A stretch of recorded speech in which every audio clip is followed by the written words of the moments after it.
ಇನ್ನು ಶಿವಮೊಗ್ಗದಲ್ಲಿ ಮೈತ್ರಿ ಬಿಜೆಪಿಯ ಅಭ್ಯರ್ಥಿ ರಾಘವೇಂದ್ರ ಅವರು ಇವತ್ತು ನಾಮಪತ್ರವನ್ನು ಸಲ್ಲಿಸುತ್ತಾರೆ.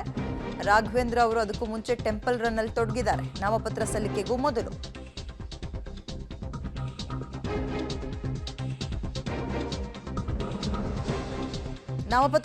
ಮೊದಲು ಟೆಂಪಲ್ ರನ್ ನಲ್ಲಿ ರಾಘವೇಂದ್ರ ಅವರು ತೊಡಗಿದ್ದು, ರಾಘವೇಂದ್ರ ಸ್ವಾಮಿ ಮಠ ಗಣಪತಿ ದೇವಸ್ಥಾನದಲ್ಲಿ ಪೂಜೆಯನ್ನು ನೆರವೇರಿಸಿ ಪೂಜೆ ಬಳಿಕ ರಾಮಣ್ಣ ಶ್ರೇಷ್ಠಿ ಪಾರ್ಕ್ ನಿಂದ ಡಿಸಿ ಕಚೇರಿವರೆಗೂ ಕೂಡ ಒಂದು ಮೆರವಣಿಗೆ ಇರುತ್ತೆ.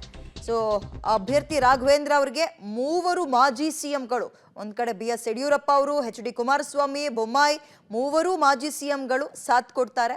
ಒಂದ್ ರೀತಿ ಬೂಸ್ಟ್ ಸಿಕ್ಕಂತಾಗುತ್ತೆ, ಮತ್ತಷ್ಟು ಶಕ್ತಿ ಬಂದಂತಾಗುತ್ತೆ. ಗಮನಿಸ್ತಾ ಇದ್ರಿ, ಪೂಜೆ ಬಳಿಕ ರಾಮಣ್ಣ ಶ್ರೇಷ್ಠಿ ಪಾರ್ಕ್ ನಿಂದ DC ಕಚೇರಿವರೆಗೂ ಕೂಡ ಮೆರವಣಿಗೆಯನ್ನು ಹಮ್ಮಿಕೊಳ್ಳಲಾಗಿದೆ.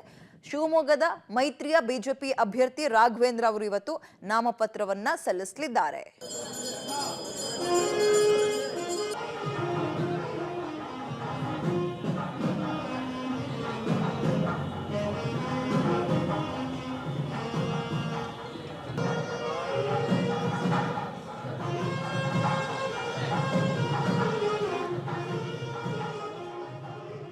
ಏನಿಲ್ಲ, ಇವತ್ತು ಗುರುವಾರ ರಾಘವೇಂದ್ರ ಅವರು ಯಾವಾಗಲೂ ಗುರುವಾರ ಆಯ್ಕೆ ಮಾಡ್ಕೊಂಡು ಒಂದು ನಾಮಿನೇಷನ್ ಫೈಲ್ ಮಾಡ್ತಾರೆ. ಎಲ್ಲರೂ ಬಂದು ಆಶೀರ್ವಾದ ಮಾಡಿ ಇವತ್ತು ಹಿರಿಯರೆಲ್ಲ ಮಾಡಿಸ್ತಾ ಇದ್ದಾರೆ. ನಮ್ಮ ತಂದೆಯವರು ಕೂಡ ಜಾಯ್ನ್ ಆಗ್ತಾ ಇದ್ದಾರೆ. ಎಲ್ಲ ಹಿರಿಯರ ಸಮ್ಮುಖದಲ್ಲಿ ಮಾಡ್ತಾ ಇರೋದು.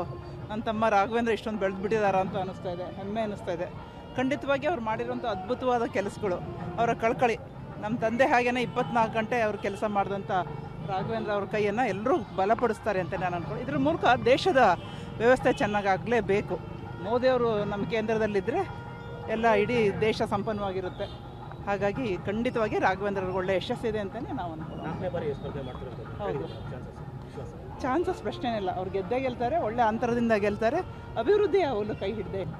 ಜನರಲ್ಲಿ, ಕಾರ್ಯಕರ್ತರಲ್ಲಿರೋ ಸಂಭ್ರಮವೇ ಎಲೆಕ್ಷನ್ ಮಾಡುವಂಥದ್ದು. ಖಂಡಿತವಾಗಿ ಬಹಳಷ್ಟು ಆ ಸಂಭ್ರಮದಲ್ಲಿ ಮಾಡ್ತಾ ಇದ್ದೇವೆ. ಸನ್ಮಾನ್ಯ ಯಡಿಯೂರಪ್ಪನವ್ರು ಬರ್ತಾರೆ. ವಿಜೇಂದ್ರ ಅವರು ದೊಡ್ಡಬಳ್ಳಾಪುರದಲ್ಲಿದ್ದರು. ಅವರು ರಾಜ್ಯಾಧ್ಯಕ್ಷ ಆಗೋದ್ರಿಂದ ಇವತ್ತು ಬರೋಕ್ಕಾಗದೇ ಇದ್ರೂ ಕೂಡ ಇಡೀ ರಾಜ್ಯದ ಕೆಲಸ ಅವರು ನಿರ್ವಹಿಸ್ತಾ ಇದ್ದಾರೆ. ಒಳ್ಳೆ ರೀತಿಯಲ್ಲಿ ಕೆಲಸ ಆಗ್ತಾ ಇದೆ. Thank you. ಕುಮಾರಸ್ವಾಮಿ ಅವರು ಬರ್ತಾ ಇದ್ದಾರೆ. ಪ್ರೊಸೆಷನ್ ನಮ್ಮ ಎಲ್ಲ ಜನತಾದಳದ ಪ್ರಮುಖರು ಕೂಡ ಇರೋದ್ರಿಂದ ಇನ್ನೂ ಹೆಚ್ಚಿನ ಸಂಭ್ರಮ ಕೊಟ್ಟಿದೆ. ಆನೆ ಬಲ ಬಂದಂತಾಗಿದೆ. ಅರುಣಾದೇವಿ ಅವರು ರಾಘವೇಂದ್ರ ಅವರ ಸಹೋದರಿ ಮಾತಾಡ್ತಾ ಇದ್ರು. ಹೌದು, ಆನೆ ಬಲ ಬಂದಂತಾಗಿರುವಂಥದ್ದು ಹೌದು. ಮಾಜಿ ಸಿಎಂಗಳಾದ BS ಯಡಿಯೂರಪ್ಪ ಅವರು, ಕುಮಾರಸ್ವಾಮಿ ಅವರು, ಬೊಮ್ಮಾಯಿ ಅವರು ಎಲ್ಲರೂ ಕೂಡ ಇವತ್ತು ಸಾಥ್ ಕೊಡ್ತಾ ಇರೋದ್ರಿಂದ ಮತ್ತು ಬಹಳ ಅಂತರದಿಂದ ಗೆಲ್ತಾರೆ ನನ್ನ ತಮ್ಮ ಅಂತ.